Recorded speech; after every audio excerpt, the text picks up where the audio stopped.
This is radio मानू 90.0 FM। चलो बात करके देखते हैं।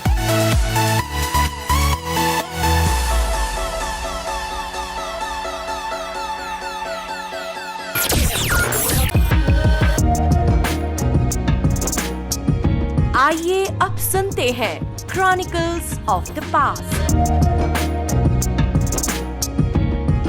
आदाब दोस्तों, मैं हूँ आरजे अनम और आप सुन रहे हैं क्रॉनिकल्स ऑफ द पास्ट। आज है 3 जून और इस दिन की कहानियाँ हमें साइंस, अदब, कला, सियासत, दुनिया के सफर और अपनी मिट्टी के लोगों की यादों से जोड़ती हैं।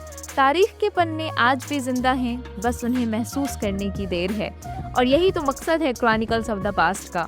सफर शुरू करते हैं 1873 से, जब ओटो लोइवी पैदा हुए, एक ऐसे फार्माकोलॉजिस्ट जिन्होंने इंसानी दिमाग, नर्व्स और उनके सिग्नल का राज खोलने में ज़मीन से आसमान तक का काम किया। उनके एक्सपेरिमेंट ने न्यूरोसाइंस की दुनिया को हमेशा के लिए बदल कर रख दिया और उनका नोबेल प्राइज़ उनके इल्म का सबसे बड़ा सबूत बना। आगे बढ़ें तो 1899 का आज का दिन हमें याद दिलाता है जॉर्ज वॉन बिकेस्की को, हंगेरियन अमेरिकन बायोफिजिसिस्ट। उन्होंने इंसानी कान का स्वयं एक इंसाइक्लोपीडिया खोल दिया। सुनने की सलाहियत का राज, वाइब्रेशन का सफ़र और आवाज़ की दुनिया का साइंटिफिक नक्शा। नोबेल प्राइज़ उनकी रिसर्च के लिए एक बहुत छोटा सा सिला था। आगे बढ़ें तो 1906 में इसी दिन जन्म लेती हैं जोसेफिन बेकर। अमेरिका में पैदा होने वाली ये आर्टिस्ट, डांसर, सिंगर फ्रांस की सबसे रोशन सूरत बनी। सिर्फ एक परफॉर्मर नहीं बल्कि एक रिवॉल्यूशन, डांस, म्यूजिक, सिनेमा और सिविल राइट का। जोसेफिन बेकर ने अपनी जिंदगी के हर मंच पे अपना रंग छोड़ा है। इसके बाद हम 1915 के 3 जून का पन्ना पलटते ही देखेंगे कि एक और अहम वाक़या आज के दिन रूनुमा हुआ था। रविंद्रनाथ टैगोर को ब्रिटिश हुकूमत ने नाइटहुड से नवाजा था, लेकिन टैगोर की रूह और उनका ज़मीर हमेशा आज़ाद था। जालियनवाला बाग के खूनी हादसे के बाद उन्होंने ये खिताब वापस कर दिया, आज़ादी और इंसानियत के लिए एक बुलंद पैगाम। इसी साल 1915 में एक और नाम, टापियो विर्कला, फिनलैंड का ये मशहूर डिज़ाइनर और आर्टिस्ट जिसने इंडस्ट्रियल डिज़ाइन और ग्लास आर्ट को नए आसमान तक पहुंचाया था, आज के दिन पैदा हुए थे। उनके डिज़ाइंस में सर्दी का शफाफ रंग और नेचर की गहराई दोनों साथ साथ चलते थे। इसके बाद अगर हम आगे बढ़ते हैं तो 1918 का 3 जून हिंदुस्तानी ज़बान और तहजीब का एक नया सफ़ा था। इंदौर में हिंदी साहित्य सम्मेलन हुआ, जिसके सदर कोई और नहीं, हमारे महात्मा गांधी थे। इसी मंच पे एक करार पास हुआ था जिसमें हिंदी को रस्मी ज़बान तस्लीम किया गया था। ज़बान, तहजीब और पहचान का एक बुनियादी कदम इसी दिन उठाया गया। आगे बढ़े तो इसी दिन साउथ कोरिया की एक मशहूर पेंटर सियोन जा री भी पैदा हुई थी, एक ऐसी कलाकार जिनके रंग, नक्श और स्ट्रोक्स ने पूरी दुनिया में एक नई पहचान बनाई।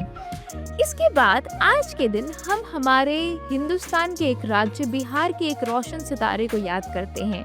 कृष्ण बल्लभ सहाय 1866 में पैदा हुए और 3 जून 1974 को हमसे रुखसत हुए। एक सच्चा देशभक्त, एक समाज सेवक और यूनाइटेड बिहार के चीफ मिनिस्टर।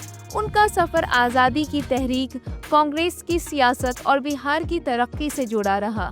हजारीबाग में उनका आखिरी दिन, लेकिन उनका नाम आज भी बिहार की मिट्टी में जिंदा है।